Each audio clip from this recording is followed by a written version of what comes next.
Hello, everyone. Thank you for joining me. Today, I would like to share with you what I use to locate records for a specific area when I'm researching my family's history.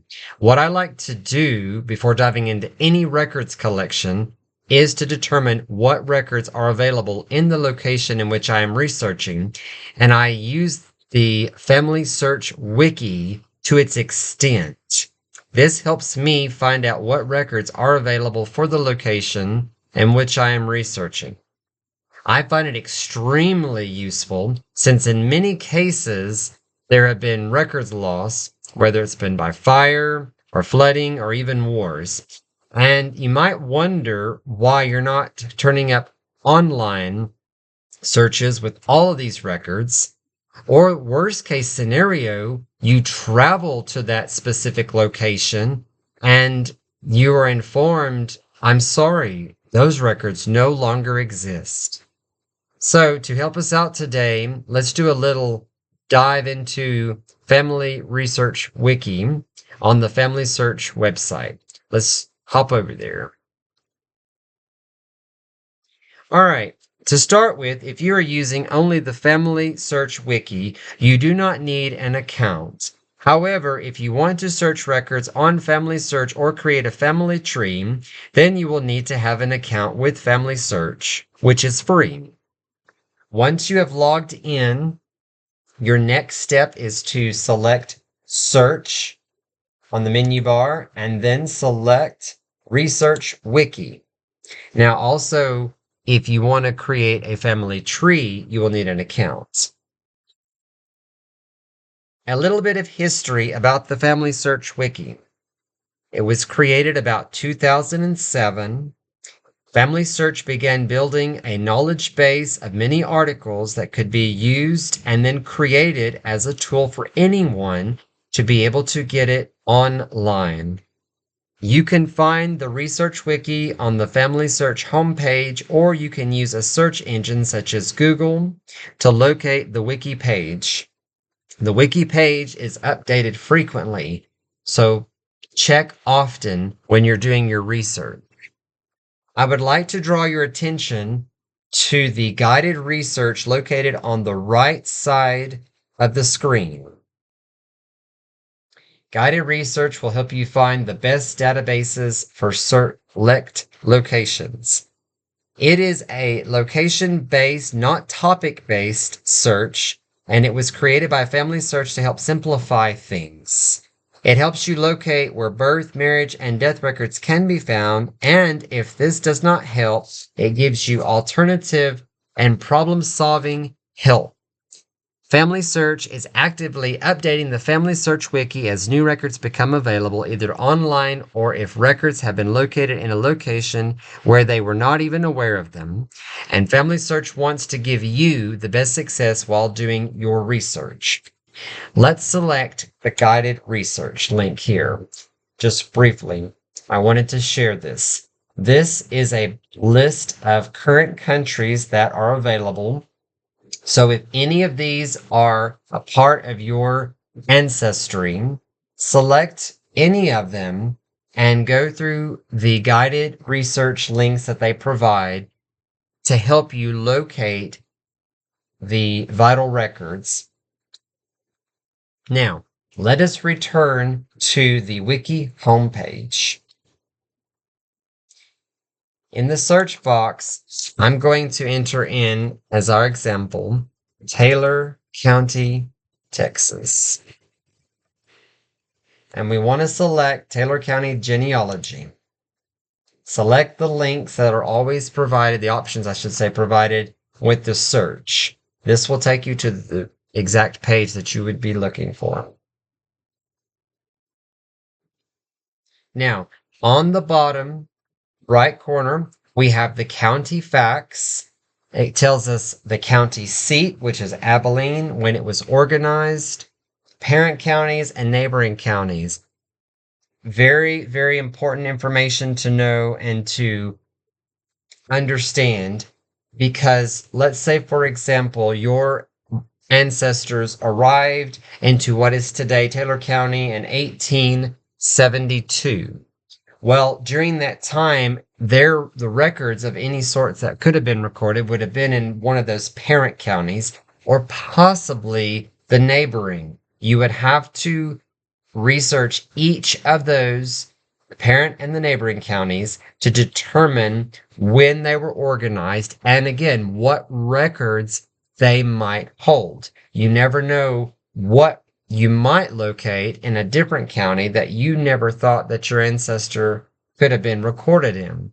For example, for me, I had an ancestor who had land that he sold in the state of Ohio, but he was living in Tennessee at the time.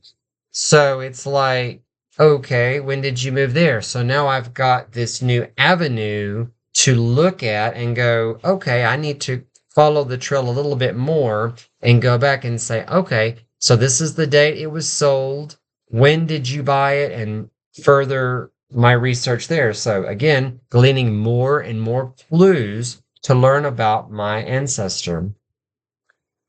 On the page, we have the county courthouse information, physical address, the phone number, and even their website, which is fantastic. And it tells us the county clerk has marriage, probate, and land records, which is important to note because in different locations of your research, different clerks will hold different records. So not just, for example, the county clerk is going to have all vital, all court, everything in their specific office.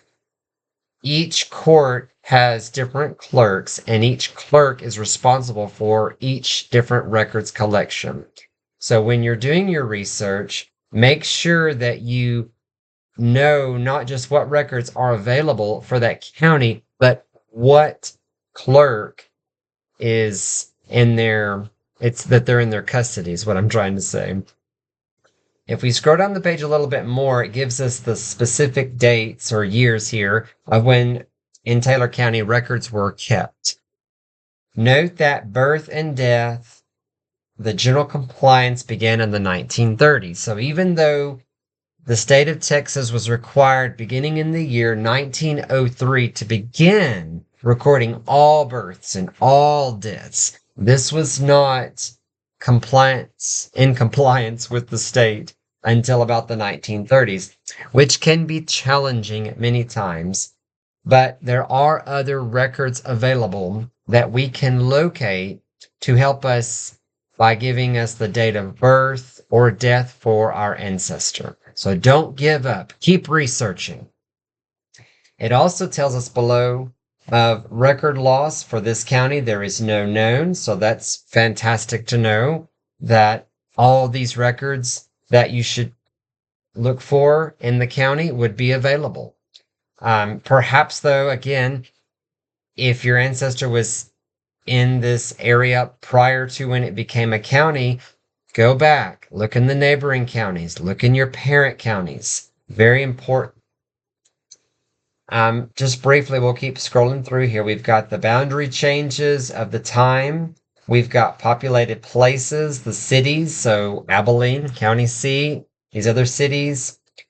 And let's scroll down a little bit more. Here we have cemeteries. This gives information on different websites to locate relatives. If we keep scrolling down to the court records, we note that, oh, it's blank. Well, because there isn't a link here of any sort, such as these others, then that tells us that we must either A, physically visit the courthouse, which is the next place to locate the physical locations, state, county, and district courthouses and repositories, or we can try the county website. So that might be something to look at when you're doing your research. If you notate here on the right, we have the historical populations, and this gives the census records of all what have been taken. So Abilene was created in what year? 1878, ding, ding, ding, you're the winner if you said that.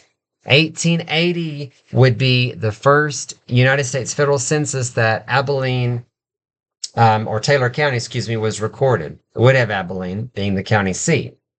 So if you had ancestors here in 1870, 1878, if they were still living here in 1880, they could be on that census.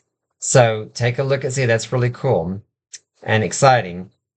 Just take the time to go through the page and see what they have listed as far as their resources for each. You're given a county map here on your pages to let you know physically where it's located and where the neighboring counties are, not just a list of them. And so it's just a wonderful resource that I really like using. A quick note here on I'm sorry, it was the school records, not tax records. For example, when I went to visit Jones County Courthouse, it's in Anson, they have school records that are not digitized. They're in boxes in their basement. If we hadn't asked, then we wouldn't have known. So again, it's important that you do ask, what records do you have housed in this county? Maybe they have that. Maybe they have tax records. Maybe they actually have voter registration records and they don't even know about that. Another account that I've shared before is the Eastland County Courthouse, where I called and they told me they didn't keep those records. 2 days later, they had gone downstairs and found them in this big vault and called me back and said that they had found them. And I was overjoyed. So you just never know what they will house in their courthouse.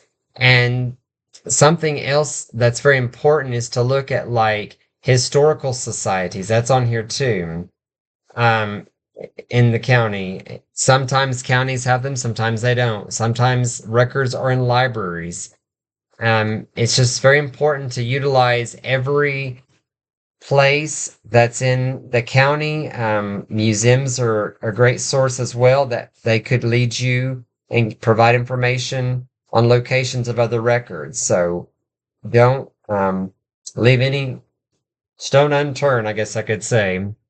Just real briefly, I'd like to visit the Taylor County website. And this is the home page. On here, if you scroll down, we come to a link for records, which is fantastic. And we can open this link, and this will take us to the district and the county courts. Now, when I went to visit the courthouse here in Abilene, this website was available for the public to use for searching, but it's also available for you to use at home. So if you'd like to remain at home to do this, you can. However, understand that not all records for the county are online. It's very important to note that. Let's take a look at the county clerk's website here, because I'm interested in locating possible marriage record for my wife's great grandmother. So what we're going to do is scroll down here. I'm going to go over here to marriage license and select the plus sign. If I click on search marriage license, it's going to take me to this page. Now, to do a self-service check, I can select this option here. Note that there will be a disclaimer and you just select I accept. And when you do, you can research for your records there. It also gives you some other options. Check this out. Marks and brands, applications and copies, trustees sale, and public record search and copy requests. So on this, you can order certified copies if you need to do so instead of going in person. Or if you prefer to go in person, you can do that. So let's go ahead and we're going to do a marriage search. Now, I just want to see if it is in the county listing here, so we're going to give it a go. They did marry in Abilene, we know that much. What's interesting too, on a side story, is that I had a great aunt that held her wedding in one county, but her and her husband had purchased the marriage record in like two counties over from where they were married. So it took a little bit more detective work and digging. When I went outside to go outside of those neighboring counties, I had to go to the neighboring counties of the neighboring counties. So very important to just remember to not give up, keep searching, follow those neighboring counties and parent counties.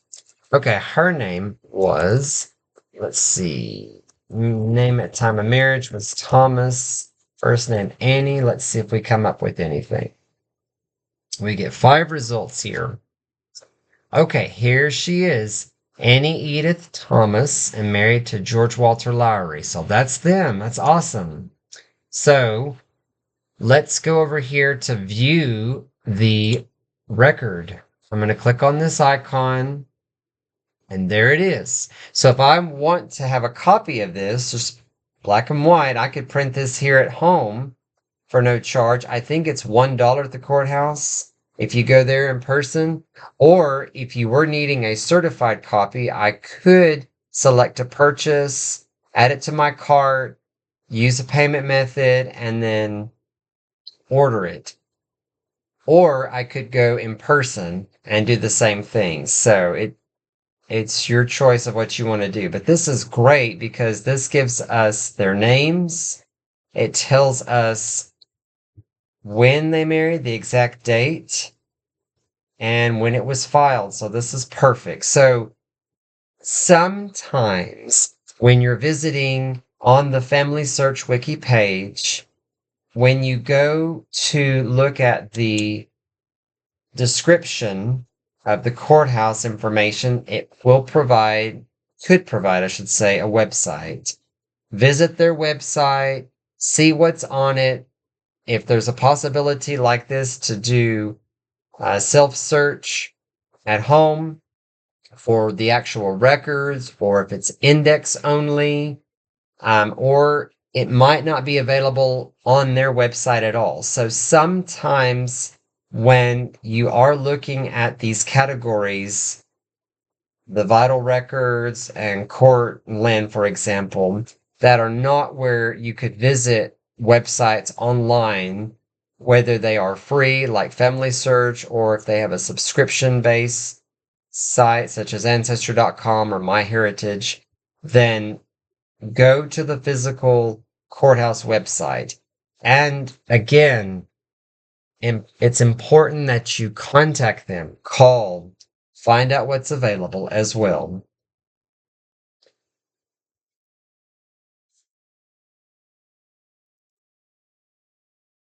I hope that today that you've all been able to learn something and you can take this back and apply it to your own research.